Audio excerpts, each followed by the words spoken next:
¿Listo? Muy bien. Entonces vamos a ver, ahora que hemos visto ya todo lo que es cardíaco, ahora vamos a ver la parte de circulación sanguínea. La pregunta muy importante que nosotros debemos hacer es ¿por qué en fisiología, cuando vemos circulación, entra la biofísica?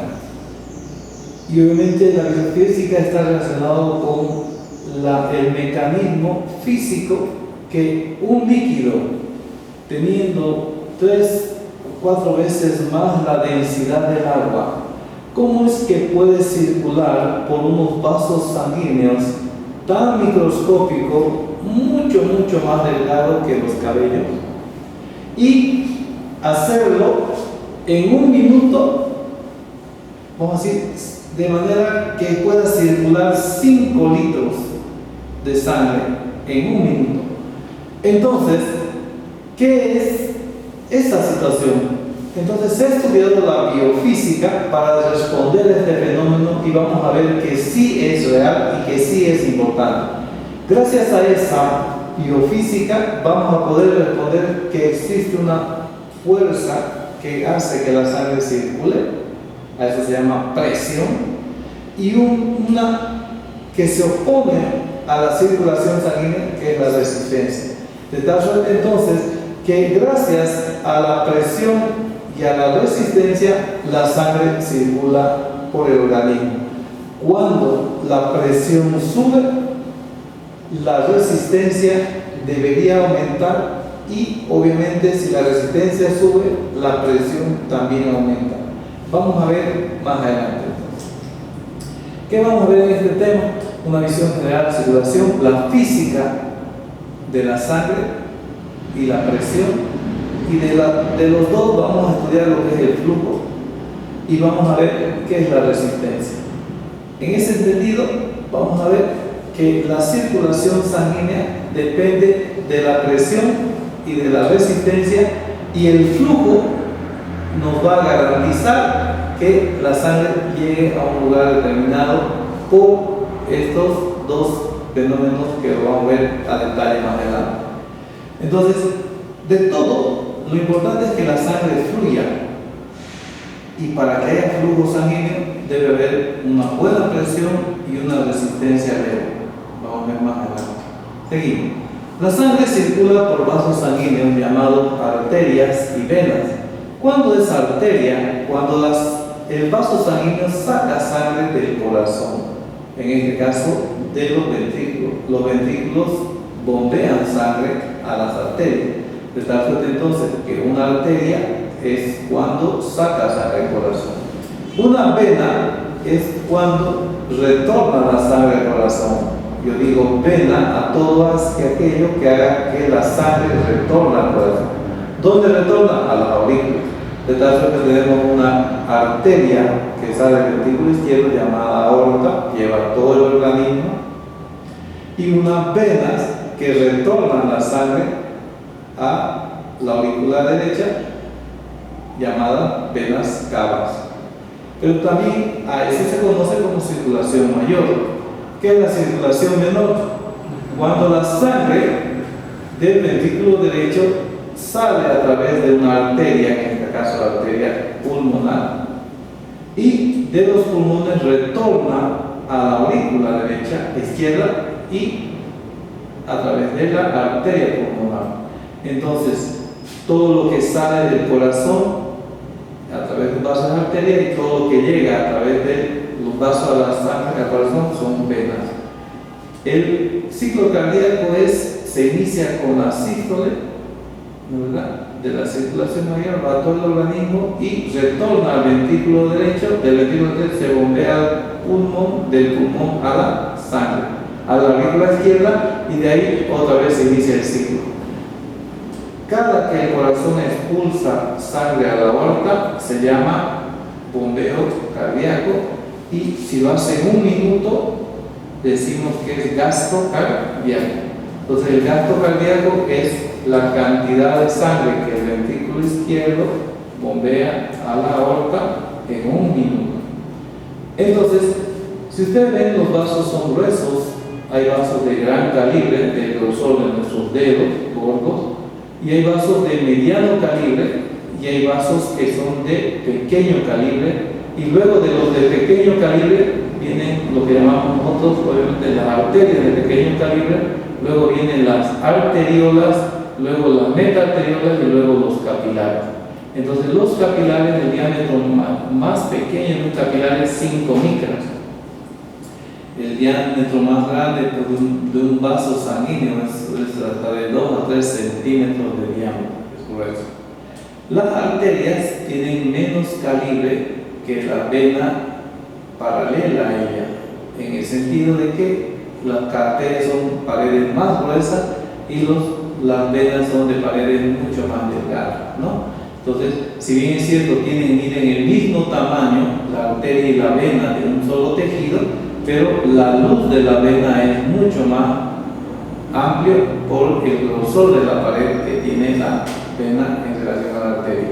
Por eso se dice una vena en relación a una arteria, su diámetro hasta 3 veces mayor. ¿Sí? Aquí tenemos el ejemplo. Entonces aquí está una arteria de su calibre, muy delgadito, paredes muy gruesas.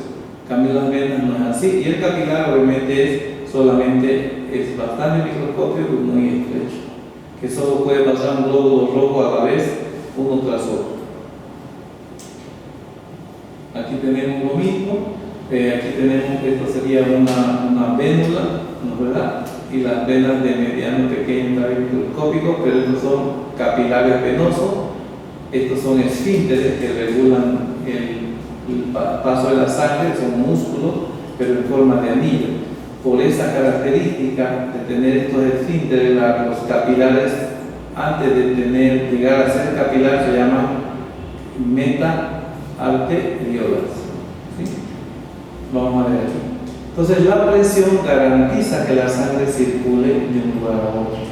Aquí vemos en la aorta es 100 en promedio la presión, y cuando llega aquí a las venas, a las aurículas, ustedes tienen a las venas, esta es la circulación mayor por si acaso, miren, cuando llega a las venas la presión es 0. Gracias a esa diferencia de presión, P1 de 100 milímetros de mercurio y P2 0, el flujo sanguíneo es garantizado. Aquí hay mayor presión, aquí hay 0 presión, entonces el flujo sanguíneo es mayor. Si fuera 100 aquí la presión y aquí 100, ¿habría flujo? No habría flujo, porque la presión de aquí es 100 y aquí es 100, entonces no habría flujo. De ahí se dice que a mayor diferencia de presiones, o sea, P1 y P2, mayor flujo. ¿Sí?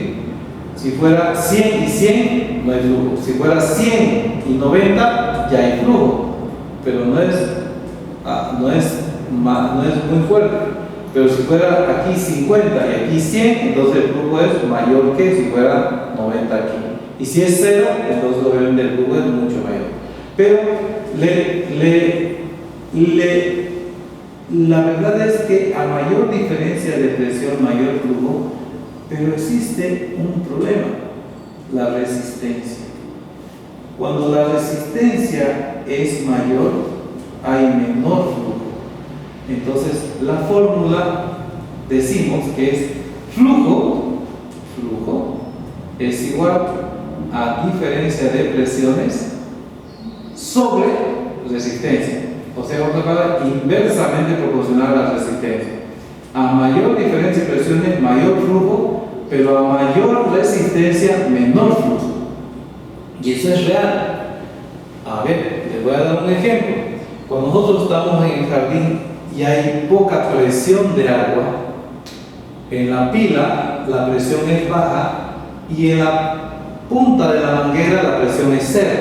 Entonces, gracias que la presión, aunque sea mínima, y como aquí es 0, entonces el agua sigue fluyendo, ¿no? Sigue fluyendo, fluye normal, ¿sí? Pero si yo agarro y comprimo la salida del agua acá, ¿qué va a pasar con el flujo sanguíneo? ¿Va a aumentar o va a disminuir? ¿Qué creen?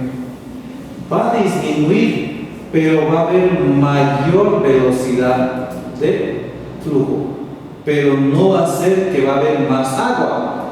A ver, Si yo agarro, está bajando poca agua, agarro la punta de la manguera, la comprimo, el agua va a salir a mayor presión, pero ¿aumentará el volumen de agua? No, va a salir solo a mayor velocidad. Por lo tanto, entonces, la resistencia es inversamente proporcional al flujo. Cuando preguntamos en el examen, el flujo es igual a mayor diferencia de presiones, mayor flujo, verdadero.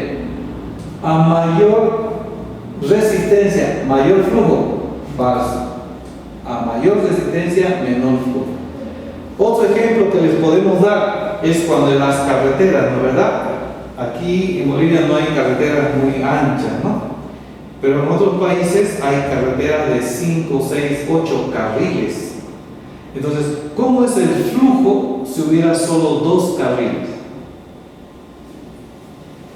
Una movilidad por minuto. Pero ¿qué pasa si hubieran 8 carriles? ¿Cómo es el flujo? Mucho mayor. Si alguien redujera los carriles, el flujo obviamente va a disminuir. Eso es real. Igual pasa en los vasos sanguíneos. Entonces, cada que el vaso sanguíneo quiere aumentar el flujo, lo único que hace es dilatar. Y aumenta la presión arterial. Entonces, ¿qué va a pasar? Los tejidos se irrigan, se nutren rápidamente. Pero si quiere disminuir el flujo sanguíneo, lo primero que hace es aumentar la resistencia. Y al aumentar la resistencia, disminuye el flujo, pero aumenta la velocidad, la presión. Y eso a veces es dañino porque cuando el agua en mi jardín salía así a chorro, en napa, así caía, yo a mi flor podía regarle normal y no pasa nada. Pero ¿qué pasa si yo comprimo? El mismo volumen de sangre, de agua, sale, pero en menor tiempo, ¿y qué pasará con los pétalos de la flor? Los destruiría. Entonces pasa lo mismo con los capilares. Si aumenta la presión arterial por aumento de resistencia, los capilares tienden a reventar y ahí tenemos un problema de vascular por hipertensión sanguínea, y los órganos más nobles que pueden sufrir daño y realmente daño son el cerebro. Hace una hemorragia hipertensiva endocraniana maligna, o sea, el paciente muere por hemorragia cerebral cuando la presión se eleva y no se puede controlar. Otro, el corazón obviamente tiene que bombear a mayor fuerza, mayor energía, mayor tiempo, entonces el corazón también empieza a afectarse. Y lo más leve que puede pasar muchas veces hay epistaxis o hemorragia subconjuntival, cuando la persona su presión se ha elevado tanto, a veces no es basura, ¿no? Entonces obviamente solo pasa esto pero en hipertensos, ¿verdad? Empiezan a renegarse, su nariz empieza a sangrar, ¿no? Porque revienta el capilar. Imagínense eso a nivel cerebral. Entonces por eso es importante que nosotros hagamos recuerdo de eso. Obviamente la epistaxis no es la primera causa de epistaxis, no es la hipertensión arterial y tampoco de hemorragia subconjuntival, simple y llanamente son otras causas, pero cuando la persona ya es hipertensa y tiene problemas, entonces puede también hacer eso. Pero los órganos más nobles como el cerebro, el corazón y los riñones se afectan de manera importante. Entonces aquí tenemos la ley que les decía: a mayor diámetro, mayor flujo. Esta es ley de la física. Cuando un vaso sanguíneo tendría 1 milímetro de diámetro, miren, el volumen de sangre que fluye es 1 ml por minuto. Pero si yo le dilato a 2 milímetros de diámetro, el flujo debería ser 2 ml por minuto. ¿Cómo es? 16 ml por minuto. Y si a 4 veces lo cuatriplico, miren cuánto por minuto: 258 ml por minuto. Entonces, en otras palabras, un vaso sanguíneo que quiere que circule sangre 2 ml por minuto no tiene que dilatarse gran cosa, ¿sí? Una dilatación leve, el flujo se ha duplicado. Una dilatación al doble se cuatriplica. Entonces de ahí viene que los vasos sanguíneos por eso son capaces eso es ley de la física, es ley física, esto es biofísica. Entonces otra cosa muy importante, ¿cómo es que una sangre fluye a través de los vasos sanguíneos de calibres de menor calibre, de calibre pequeño? Lo hace en flujo forma laminar. ¿Qué quiere decir? Los glóbulos rojos que están al medio, que circulan, fácilmente se desplazan sobre las otras vamos a decir, las otras capas de glóbulos rojos. Aquí está un ejemplo. Los glóbulos rojos que están pegados a la pared circulan con menos velocidad que los que están al centro del flujo. Lo hacen más rápido. ¿Por qué? Debido a la resistencia, ¿no? ¿Verdad?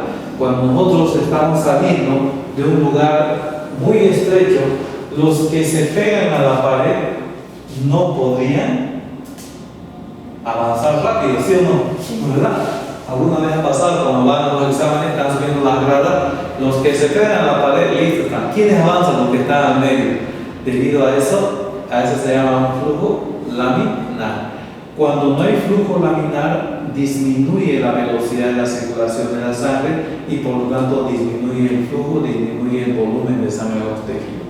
Eso es muy importante físicamente hablando. Aquí tenemos, esto hemos visto ya, aquí tenemos, por eso es importante el hematocrito, ¿no, verdad? ¿Qué es el hematocrito?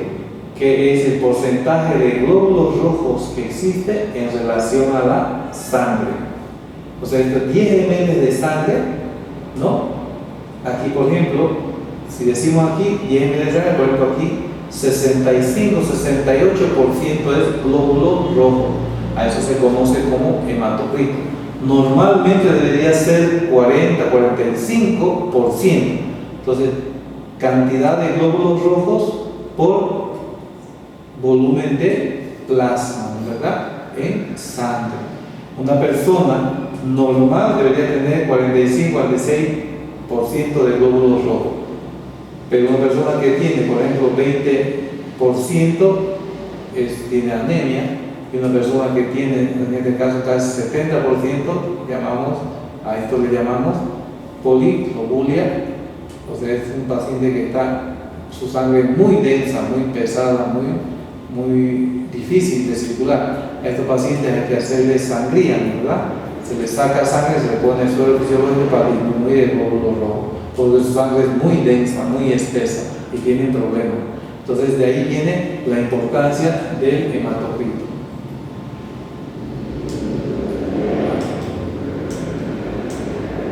Aquí vemos un capilar, un vaso sanguíneo, miren la relación de glóbulos es grande, entonces tiene que hacer flujo laminar para poder circular, ¿no? Cuando no hay flujo laminar hay flujo turbulento y el flujo turbulento no nos ayuda. Aquí tenemos los capilares, la presión arterial es importante. Cuando tomamos presión arterial ponemos 120-80, entonces eso es normal. Entonces la media es 100, entonces la presión media normal debe ser 100.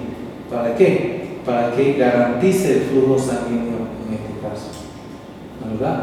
No terminado. Aquí hay una cosa que quiero mostrarles. Aquí, si la presión arterial media en la aorta es 100 al inicio y aquí es 0 en la aurícula derecha, entonces el flujo va a ser normal. Pero ¿qué pasaría si la presión baja a 50 aquí y aquí es 0? ¿Qué va a pasar con el flujo? Va a disminuir. Entonces eso va a hacer que haya un problema de circulación sanguínea. De ahí que la presión arterial es un signo vital. El tener presión arterial baja a nosotros nos preocupa, no porque esté baja, vamos a decir, baja el volumen de sangre en la circulación, sino nos preocupa porque no está circulando de manera adecuada, de tal suerte que puedan nutrir a todas las células.